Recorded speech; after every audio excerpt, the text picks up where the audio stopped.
Chapter 10. Wherever is food, therein dwells that. To me the consciousness appears and disappears. You are telling a lie. How can you know that the consciousness is not?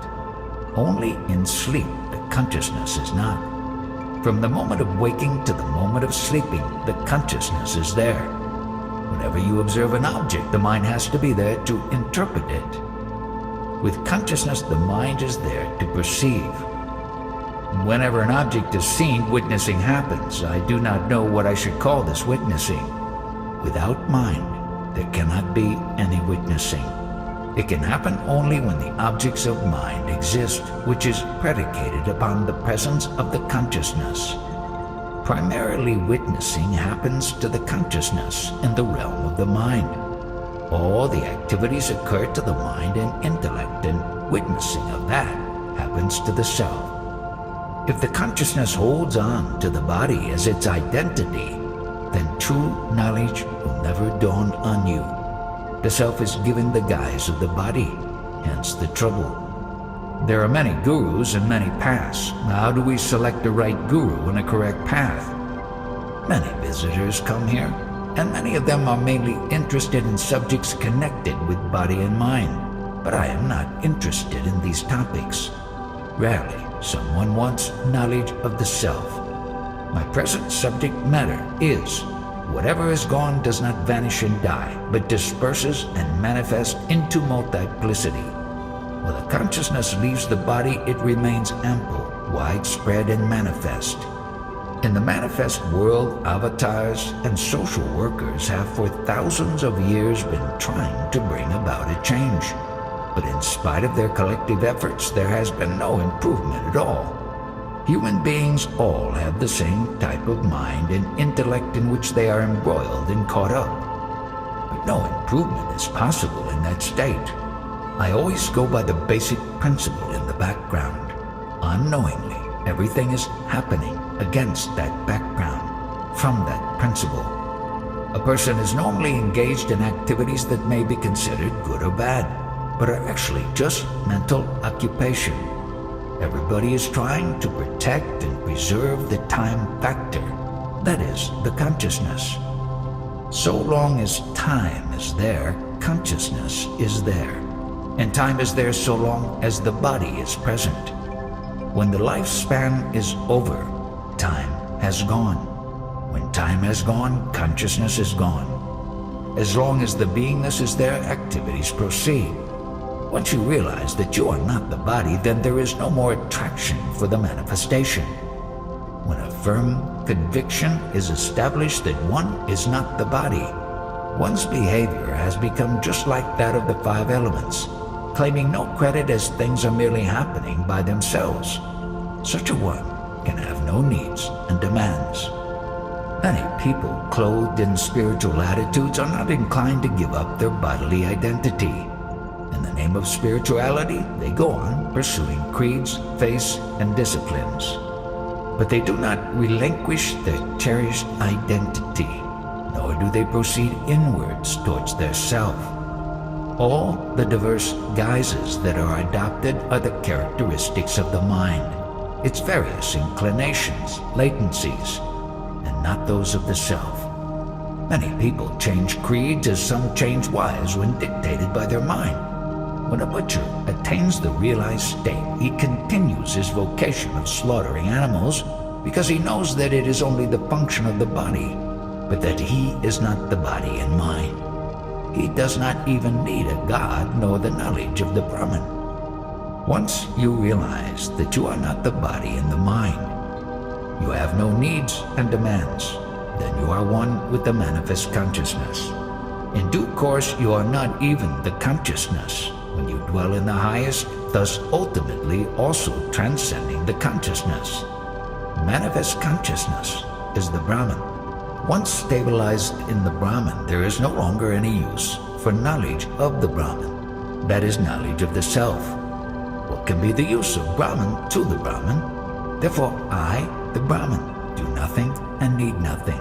At this stage of vidahistati, the body-free state, there is no high nor low, no real nor unreal. no inside nor outside, and no dimension of any kind in that state. In the name of spirituality, people adopt as their religion certain creeds and concepts and develop pride. Later they give up all that and accept another creed, and so on. Finally, they will never know when their bodies kick off. At present, you put your faith in the body. Once you give up that faith, you are the Brahman, the manifest principle. Bhagavan Krishna said, "Remember me, I am always there." What is that state of Krishna? He is beyond the body-mind state. That means he is the consciousness. Further, Krishna as the Absolute is the witness of consciousness also. So whenever anybody thinks of him, it is of eternity only. In thinking thusly, a devotee himself dwells in eternity. Therefore Krishna says, "Remember me, memorize me." Do not use your identity with the body, but by all means use the body. Although I amness dwells in the body, it rejects the body as I am not it. I, in the Krishna state, do not belong to the Hindu, Christian, or Muslim faith.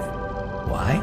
Because I am not the body, and therefore I prevail in a Hindu, Christian, and Muslim, in everyone and everything. Bring me a Muslim or Christian without a body. Can you bring anyone like that? All religions and creeds are at the body-mind level. Is there any indwelling principle such as Hindu, Christian, or Muslim in the food we cultivate and consume? Thus, food does not provide any religious nourishment to indicate the religion of the person. A child of a Muslim food body is considered a Muslim conventionally. This applies similarly to a child of a Hindu. Because the parents call themselves Hindu or Muslim, they impose their particular religion on their offspring. Could there be any religion, creed, or faith in the food, a product of the 5 elements? From the same eating place, people of different faiths consume a common food. But the moment the food is consumed by their body, it is given the religious status of that food body. How strange! In food, innately and dormantly, the sense of I amness is already present. Once the food is consumed and assimilated in the body, the I amness manifests itself. With the appearance of a body, the necessity to assign a name is felt. We impose a name to identify that body, and then the very name is taken as the person. With the body, a form appears, and with the form, a name to identify it. And how strange! The name is considered as the very person. The world is full of children. Actually, they are products of food, and children yet to be born are already extant in the food essence, though in a dormant state. When the food essence takes a form, it manifests as a body, and the body provides sustenance to the indwelling I am principle. Just as milk is sucked by a child from a feeding bottle, so the food essence is consumed by the I amness from the body. It is eaten and digested by the I amness the whole day. With this understanding, we should realize that we are not the body. This is liberation and realization. All of you are quiet now. Why? Because you are being cleared of your present identity, of your conviction that you are a body and mind. Therefore, you are unable to ask any questions. To me, witnessing of the body-mind and beingness just happens. Now suppose some pain is felt due to some cause. Who understands it? It is the consciousness which is sustained by the food essence body. By consciousness, I mean the universal consciousness only. But the witness of the consciousness is the highest principle, the Absolute. The fragrance or sweetness of the food essence body is the knowledge I am. It has no name and form. It is the I love state and the I taste state. But from your body-mind state you will go to pilgrimages and various gurus. So long as the consciousness is there, that humming goes on. And who does the humming? The principle which is humming and saying I am, is itself your guru. If you imbibe what I say and understand this guru, the consciousness, and dwell there, you will be self-realized. Then no more rituals, disciplines, and spirituality are necessary. Is it clear now to you what is termed guru? It is the sense of I amness. In the devotional approach, worship is prescribed. In the ritual, prasada is prepared first, which is a food offering to the deity being worshipped. Before invoking the deity by ringing a bell, the prasada must be kept ready because God is sustained on food, and the God is no one else but the consciousness which depends on food. Once a disciple who had learned the art of bringing back to life the dead saw a bone lying on his path while going through a forest. He felt like testing his skill on the bone, which happened to be that of a lion. So he began chanting mantras and performing the appropriate rituals. But he forgot to provide any offering. The bone materialized into a lion, who appeared quite hungry. So the animal looked all around for food and not finding any in its vicinity, roared ferociously and pounced upon the very disciple and gobbled him up.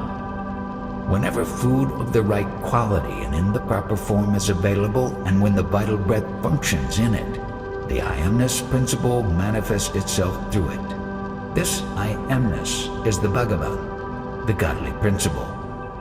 During my wanderings after meeting my guru, I once visited a holy place known as Pandapur. This place is famous for the temple of gods, Vithoba.